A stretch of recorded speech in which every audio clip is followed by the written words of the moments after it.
விடியாத பகலுக்கு புரியாத பொழுதொன்று நீ காட்டினாய். இதயத்தில் நீ இருப்பதனால் நான் தூங்கும் நேரத்தில் என்னுள்ளே தூங்காமல் நெஞ்சுக்குள் வாயாடினாய்.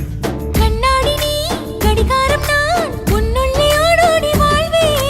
காதல் எனும் கடுதாசி நீ என்றென்றும்